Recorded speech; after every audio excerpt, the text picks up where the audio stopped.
Graça e paz, irmãos. Deus abençoe a vida de todos vocês. Vamos iniciar com a nossa oração, como de costume. Pastor Jornei, por gentileza. Senhor da graça e do poderoso, obrigado, Paizinho, por essa oportunidade de mais uma vez aqui, vai estudar mais um pouquinho da tua palavra, ser com a gente, meu Deus. Abençoa o pastor que vai ministrar esse estudo, meu Deus, tudo para que o teu nome seja glorificado em nome de Jesus. Amém. Amém. Graças a Deus. Fiquem à vontade. Se vocês puderem chegar um pouquinho mais perto, eu agradeceria, porque minha voz não está 100%. Não está muito boa ainda, mas louvado seja Deus, porque tem nos dado força para enfrentar essa friagem e estarmos aqui hoje, né? Glória a Deus. Vocês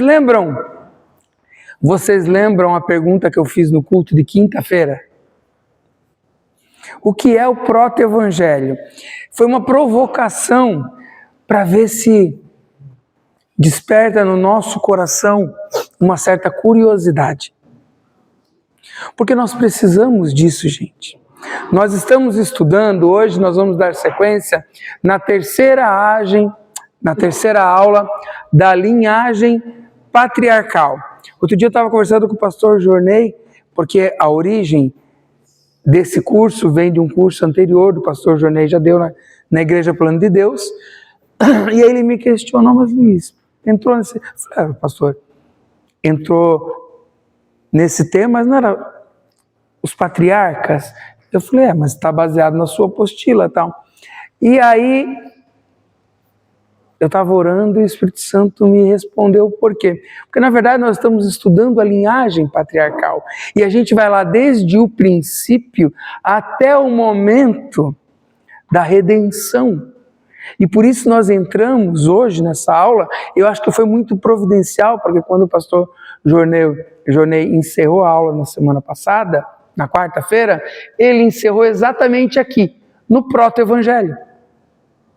Então nós vamos começar agora a dar sequência na linhagem patriarcal a partir de Cristo. Só que para a gente fazer isso nós temos que entender o que é o proto-evangelho. E olha só, para facilitar o nosso entendimento, dividimos o proto-evangelho, a palavra, em duas partes. Protos, primeiro, evangelho, boa notícia. Primeira boa notícia, isso quer dizer o quê? É uma referência direta na Bíblia de quando se fala em Cristo. E olha o momento em que fala de Cristo, em Gênesis, no início, Gênesis 3,15. Então vamos definir o que é o proto-evangelho. A definição disso, o proto-evangelho é a primeira promessa de salvação das Escrituras. A primeira vez que se fala em salvação. Salvação de quem? Minha, sua. Salvação de cada ser humano nas Escrituras, anunciando que, apesar da queda do homem, Deus providenciaria um Salvador que pisaria a cabeça da serpente e restauraria aquilo que o pecado havia destruído. Olha só, por que está falando em Gênesis isso? O proto-evangelho, então, é a primeira promessa de salvação. Porque lembra que assim, quem precisava ser salvo no jardim do Éden?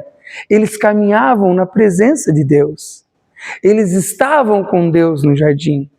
Mas em determinado momento conheceram o pecado. E a partir do pecado a queda. E a partir da queda a chance de salvação. Por isso que lá em Gênesis já fala, olha, vocês caíram. Mas isso não é eterno. Isso é o proto-evangelho. É já no início da Bíblia, dizendo, houve a queda, vocês pecaram, mas ainda não é o fim. A promessa de salvação, a primeira vez que fala-se nisso. E aonde está isso? Gênesis 3,15, que diz assim, aqui, Deus está falando com quem? Deus está falando com a serpente. Quem é a serpente? Em Apocalipse 12:9, a antiga serpente chamada de quem? Olha ele aí. Não sou eu falando. A Bíblia, Gênesis 12:9. Em Gênesis 3:15, Deus está falando com a serpente que... E porém inimizade entre ti, serpente, e a mulher, e entre a tua semente, serpente, e a semente da mulher.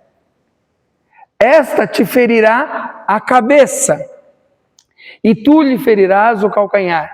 Esta lhe ferirás a cabeça. Romanos 16:20. E o Deus da paz esmagará em breve Satanás debaixo dos vossos pés. Olha a confirmação lá em Romanos. Vejam bem que o texto é de Gênesis, sendo confirmado em Romanos, nos trazendo referência em Apocalipse. Então, a Bíblia já vem nos mostrando que a cabeça da serpente seria esmagada sob os pés, debaixo dos vossos pés. E tu, serpente, lhe ferirás o calcanhar. As dores que sentimos, que sofremos, que Cristo na cruz do Calvário sofreu, as pisaduras que ele carregou sobre o madeiro, tudo isso, todas as dores, todas essas coisas, trazem referência ao sofrimento vindo depois do pecado, em Cristo Jesus. Então, o que é o proto-evangelho? É a promessa de que seremos salvos.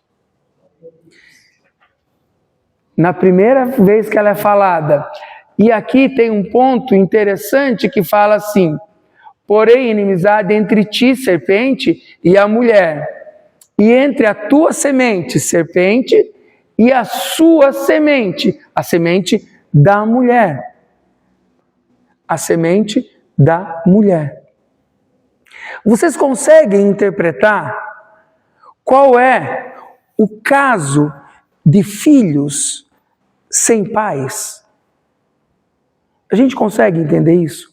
Filhos onde não tenha existido a necessidade do gameta masculino. Houve a necessidade do gameta feminino, mas uma situação onde não houve necessidade do gameta masculino. Em Jesus. Em Jesus a gente vê isso. Por quê? Porque a Virgem não teve o gameta masculino como filho de Deus. Isso é um entendimento que vários estudiosos trazem sobre essa passagem aqui, ó. E a sua semente, porque quando fala semente da mulher, porque todas as vezes que falamos em genealogia, nós falamos do qual sexo? Sexo masculino. Falamos do homem. Qual é a linhagem patriarcal inicial? Quem são os nossos pais na fé? Se a gente puxar a linhagem patriarcal, como nós já estudamos, o pastor Jonei falou na primeira aula, Abraão, Isaac, Jacó. Todas as vezes que nós falamos nas descendências, nas genealogias, nós vamos falando dos filhos, homens, de homens, e homens, e homens, e homens, e homens, e homens. Mas, no proto-evangelho, nós temos esse detalhe. Porque ela era virgem. E nesse ponto, não há uma discussão sobre o assunto. Tá? Então, partindo desse ponto, seguimos adiante sobre o proto-evangelho. Então, a primeira promessa de redenção, ele anuncia a vinda do Salvador, quando fala que a cabeça da serpente será esmagada, e prediz o sofrimento do Messias, quando fala que a serpente morderá o calcanhar, promete a derrota de Satanás, ao esmagar a cabeça, e inicia a história da redenção, cumprindo-se em Jesus Cristo. Olha só, toda a linhagem patriarcal, toda a Bíblia, ela culmina com o quê? Com a salvação através da redenção. Toda a Bíblia ela vai nos levar para esse ponto. A gente pode chegar aqui em cima do altar e pregar infinitos textos baseados na Bíblia. Isso pode ser feito porque a gente tem conteúdo, tem histórias de muito tempo para que a gente possa falar sobre isso. Mas o foco da Bíblia é o quê? É que a gente entenda que por mais que tenha ocorrido a queda no Jardim do Éden, ainda há a salvação no final. Para isso é que nós estamos aqui. A gente não está aqui, gente, para bater papo, para conversar. Nós estamos aqui para aprender de Deus o que cremos, fortalecendo a fé, mas isso não é apenas para nós, é para que a gente possa levar isso adiante. Quando a gente tem compreensão do tema, a gente tem condições de defender o tema e assim defender a nossa fé. Em 1 João 3,8 diz assim: para isto o Filho de Deus se manifestou, para desfazer as obras do diabo. Novamente, nós estamos falando do quê? Qual foi a obra do diabo? A queda. Qual foi a obra do diabo? A queda.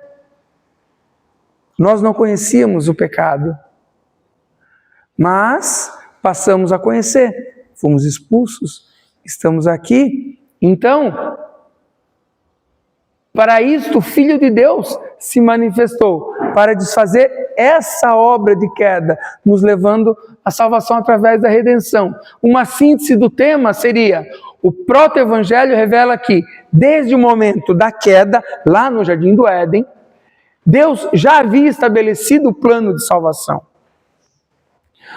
onde o centro do cumprimento é Jesus Cristo, o Redentor, já prometido ali em Gênesis. Então a gente precisa compreender que não importa o que a gente está vivendo, não importa as lutas que estamos passando, não podemos esquecer para onde estamos indo, ou pior, para onde estamos deixando de ir. E aí é que está o perigo.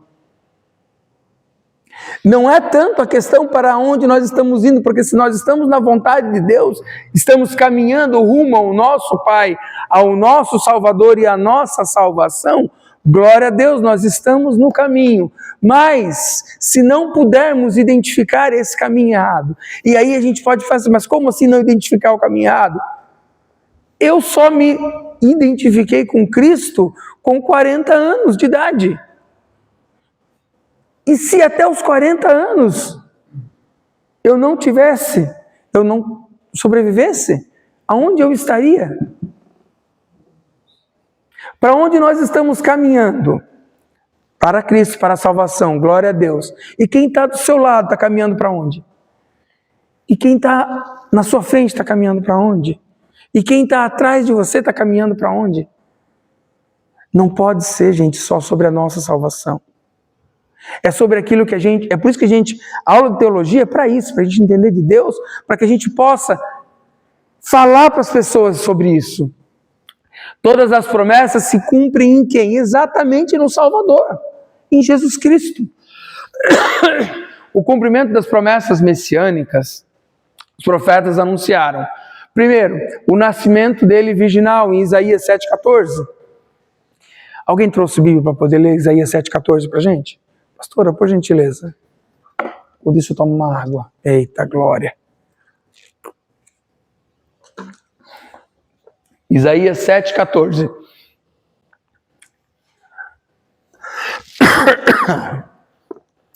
Aleluia. 7,14? Isso.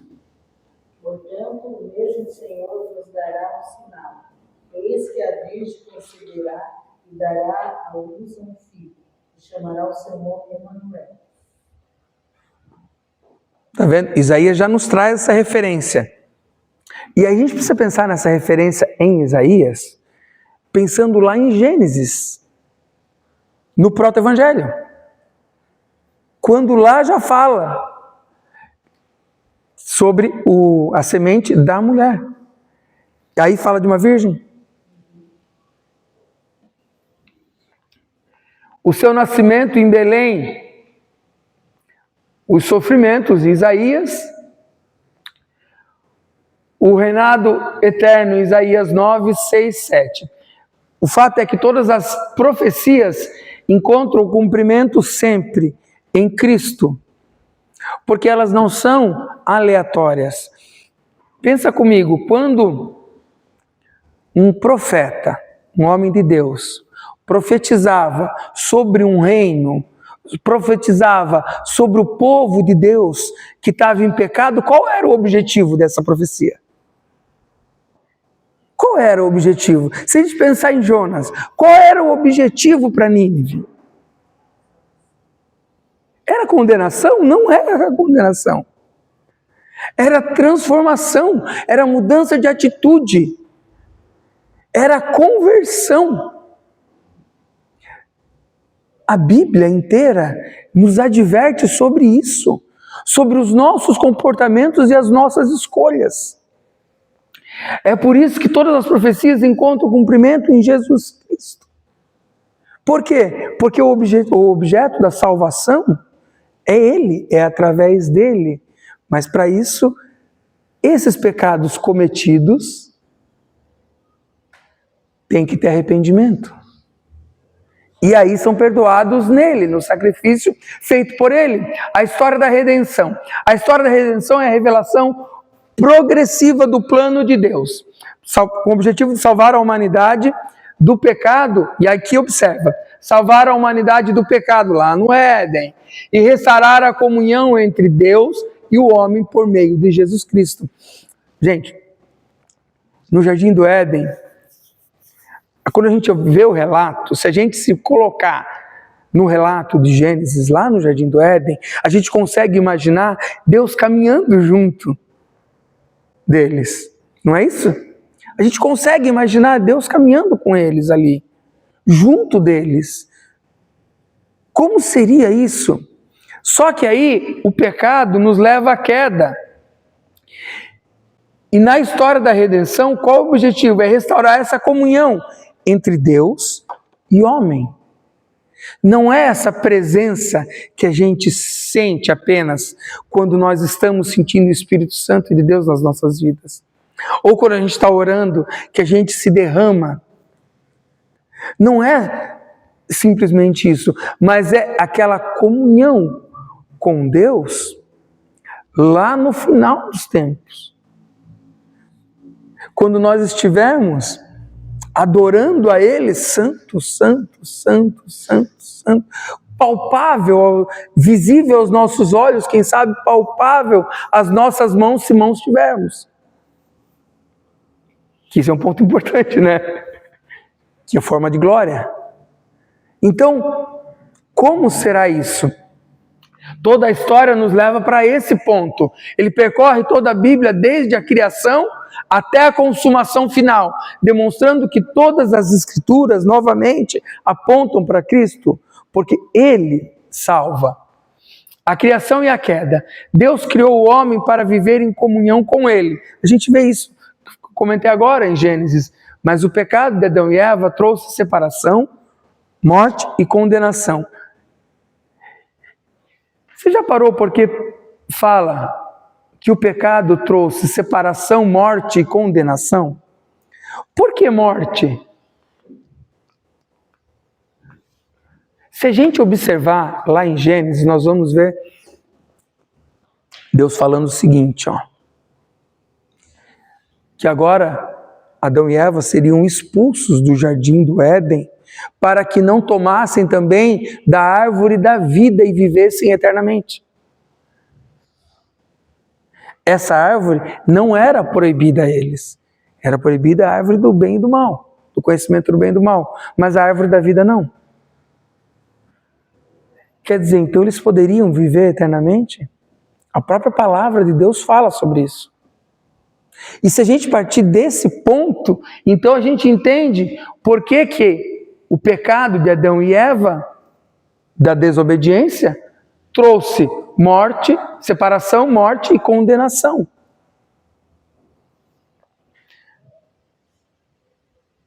Em Gênesis 1, 2, nós vemos falando sobre a criação. Em Gênesis 3, a triste queda.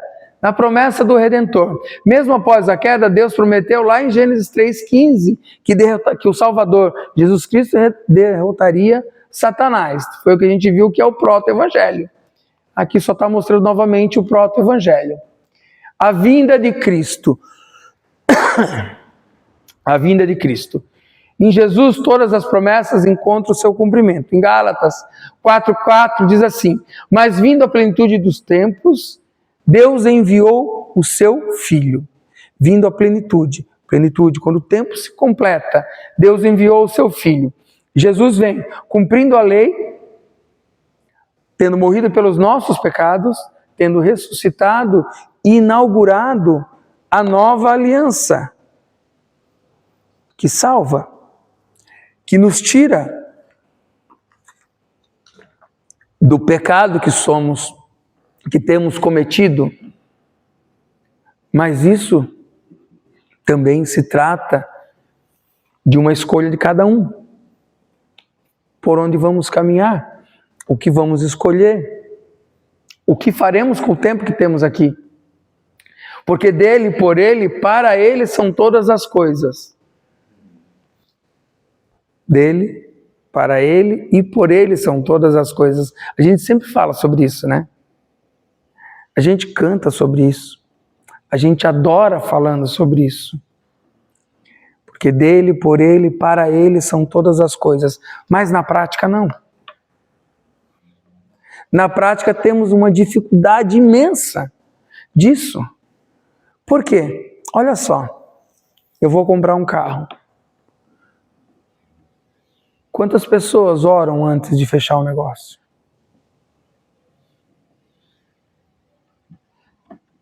Eu vou tomar uma decisão na minha vida. Quantas vezes nós oramos antes de decidir isso? E quando decidimos isso, decidimos baseados à luz da palavra de Deus ou à luz da nossa vontade? Cada vez que a gente não respeita o porquê dele, por ele e para ele são todas as coisas, a gente corre o risco de estar fazendo contra a vontade do Pai.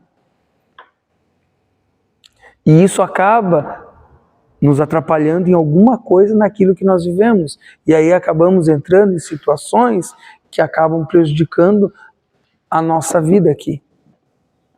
Porque da mesma forma que a Bíblia toda nos leva para a salvação, para Cristo, o diabo o tempo todo está tentando fazer o quê? O que ele começou lá no Jardim do Éden.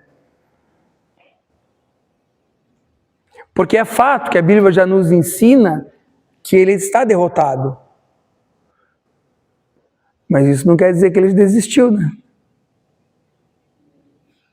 Por isso ele continua investindo contra todos, contra as famílias, contra a igreja, contra a fé das pessoas. Quantas vezes nós estamos parados pensando em alguma coisa e não nos pegamos pensando em algo que leva a gerar alguma dúvida quanto ao que vivemos na fé?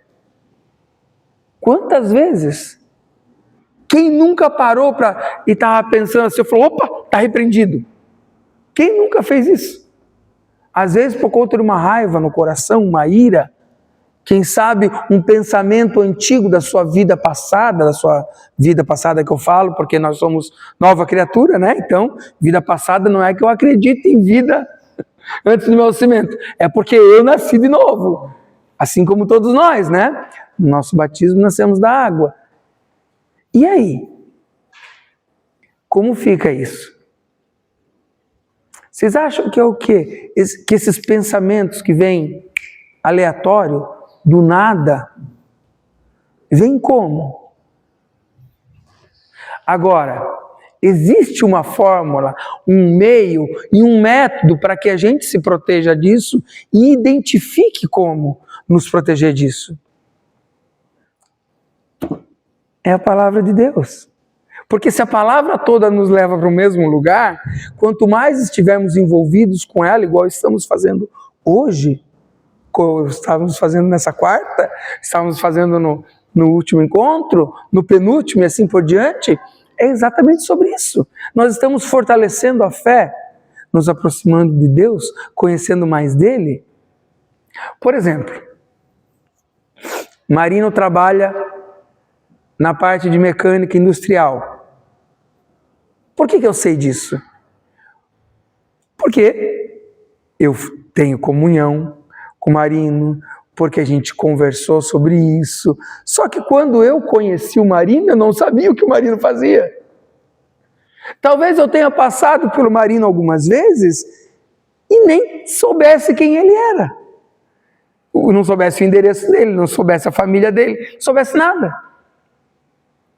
Mas hoje, porque a gente teve uma conversa, porque a gente sentou, eu passo a conhecer um pouco dele e ele conheceu um pouco de mim. Deus é exatamente assim conosco. Só que a diferença é que assim, eu e o Marino, eu só sei o que ele me fala, um que o outro fala. Deus não, Deus sabe tudo sobre nós, só que o quanto nós sabemos dele?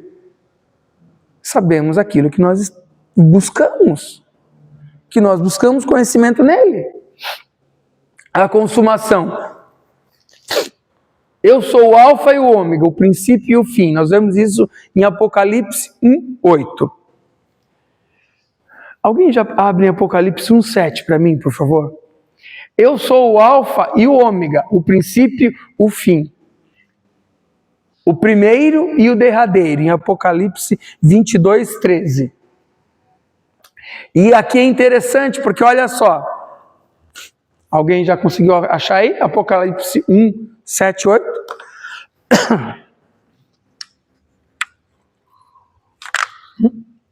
Achou, pastor? Pode ler para nós, por favor, o 7 e 8. Eis que vem com as nuvens, e todo olho verá, até os mesmos que o transpassaram, e todas as tribos da terra se lamentarão sobre ele, sim. Amém. Hoje também? Isso. Eu sou o alfa, o ômega, o princípio e o fim, diz o Senhor, que é, e que era, e que há de vir, o Todo-Poderoso. É interessante que essa passagem, ela é bonita. É bonita, mas quando a gente vai estudá-la, muitas pessoas interpretam o alfa, o ômega, separando separando pai e filho. Separando pai e filho. Só que no versículo 7, quando o pastor leu, quem foi transpassado? Quem foi transpassado na cruz do Calvário? Cristo.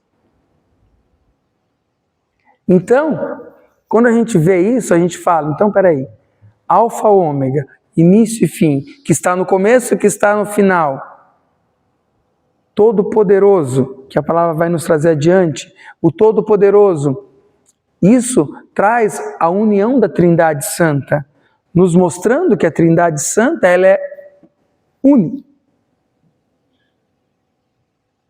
Se a gente não estudar sobre isso, a gente vai pensar assim, porque há pessoas que ministram que Todo-Poderoso não poderia ser o Filho, mas ali fala sobre o transpassado, não quero entrar no mérito disso. A questão é a seguinte, gente, a questão é que a gente precisa se aprofundar para poder entender e defender o nosso Deus. Não é mais só sobre isso ou sobre aquilo, mas é sobre defender. Não é só a minha opinião, mas é o nosso Deus. Vou usar a Eleni. Eleni, se alguém chegar para você e falar mal da Rafinha, o que você faz? Pode falar para nós. Vou ficar triste primeiro. Vai ficar triste? Mas vai ficar triste, quietinha? Dependendo do que for falar do outro. Mas se falar mal dela para você? Mal dela, se ela estiver na casa, eu vou ficar brava. Não vai defender? Não, porque tem coisa que eu não posso defender Não, mas se falar, veja bem. Eu conheço aquilo que eu tenho. Uhum. Então, quando a pessoa tem que falar alguma coisa que eu sei que eu vou conversar com ela e falar, filha... Assim, não, mas eu estou falando de falar mal, que não é verdade. Que não é verdade, eu vou ficar brava. Vou defender ele, filho. Vai defender, né? E aí tá... Na verdade, tem que ficar quieta, né? então, mas a questão está exatamente nesse ponto. Falar a verdade. O nosso Deus é bom, nos deu a vida através do sopro. Nós fomos expulsos do jardim, do Éden, por culpa nossa, das nossas descendências. Hoje nós temos, aí Ele deu parte dele, ou se deu, em nossa salvação, por nós. Agora a gente tem que escolher se a gente quer ser salvo ou se a gente não quer ser salvo. A decisão é nossa. E aí alguém chega para mim, não, esse seu Deus não existe. Não, esse seu Deus aí não existe. Esse seu Deus é cruel. E a gente fica quieto diante disso? E que parâmetros a gente usa para isso, então? Caímos por culpa nossa. Ainda assim, Ele sofreu por nós para nos salvar. A única coisa que temos que fazer é escolher. E é sobre isso que nós estamos falando hoje, sobre a consumação. Embora Ele seja o Todo-Poderoso e tivesse toda a condição, todo o poder de fazer a vontade dEle e pegar e colocar, não, esse copo vai sair daqui e vai vir para cá, Ele prefere que a gente escolha onde vai ficar. Livre-arbítrio. É um amor tão diferente do que a gente consegue imaginar, que mesmo sofrendo permite a liberdade. Quem nunca aqui sofreu pela escolha de um filho, pelas escolhas de uma pessoa amada? Quem nunca sofreu por isso? Imagine Deus vendo com o coração, vendo, sondando os nossos pensamentos, sabendo tudo o que estamos fazendo, o que estamos escolhendo. O alfa e o ômega, o princípio e o fim, que conhece tudo, que é atemporal, que Ele está além da compreensão do tempo, mas que pode escolher exatamente como as coisas vão se desenvolver, ainda assim permite que as coisas se desenvolvam conforme a escolha de cada um. A consumação. A história da redenção culminará com a segunda vinda de Cristo, a ressurreição dos mortos, o juízo final, novos céus e nova terra. Em Apocalipse 21:1 diz assim: e vi um novo céu e uma nova terra. Conclusão. A Bíblia é uma única história. O centro das Escrituras é sempre Jesus Cristo, desde o início, tanto que a gente viu lá em Gênesis já, ele aparecendo. A linhagem patriarcal revela a fidelidade de Deus. Mesmo diante de tantas escolhas erradas, a fidelidade de Deus não muda. Mesmo diante de tantas coisas que a gente vê acontecer na Bíblia, idolatria, pecado e tudo mais que a gente vê acontecer na Bíblia, a fidelidade de Deus não muda. Ele continua sendo fiel à palavra dele. E aí tem um ponto importante. Ele não é fiel às minhas escolhas. Ele respeita as minhas escolhas, mas ele é fiel à palavra. Quer dizer, que as minhas escolhas podem me levar à salvação, mas podem me levar à condenação. E ele não impediria que eu fizesse a minha escolha. A linhagem patriarcal revela a fidelidade de Deus. O Messias prometido é o cumprimento do plano de redenção. Lá no começo, quando existe a queda, ele promete a redenção que vem na cruz do Calvário. Dali para frente, ele já fez a parte dele. E nós? A história da redenção é a história da ação soberana de Deus para salvar um povo para si. Do Gênesis ao Apocalipse há uma única mensagem: Jesus Cristo é o centro, o cumprimento e o propósito final de toda a história bíblica. E aqui é importante, quando diz a história da redenção é a história da ação soberana de Deus para salvar um povo para si. Porque esse povo, por que teria sido criado Adão e Eva? Para ele, lá no jardim do Éden, para que tivessem relacionamento com ele, mas escolheram o pecado, caíram. E aqui nós vemos exatamente isso. Soberania de Deus, ação soberana de Deus para salvar um povo, para si, nos resgatar. Quando fala de estarmos lá, santo, santo, santo, santo, clamando a Ele, depois de salvos, em que situação isso se encontra? Para Ele, estando em comunhão com Ele. Hoje eu conversava com a minha esposa, quem tem filhos aqui vai entender também, quem tem pessoas que amam aqui vai entender isso, que não é bom estar com os filhos juntos de vocês? Se nós, enquanto seres humanos, corações, do jeito que é o nosso coração, que a hora que o nosso coração está amando, de repente o nosso coração, a pessoa que ele está amando, ele está irado com ela, está com raiva.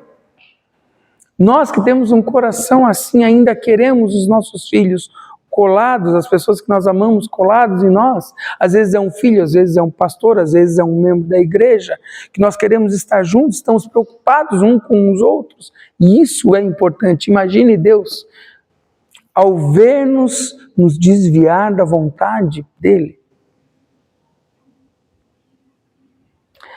O estudo da linhagem patriarcal é para mostrar exatamente isso. O plano redentor de Deus lá do princípio, Ele fez para si, foi escolhido sair da sua presença e foi dado a opção de voltar para a presença. Quantas vezes nós vemos isso acontecer ao longo da Bíblia?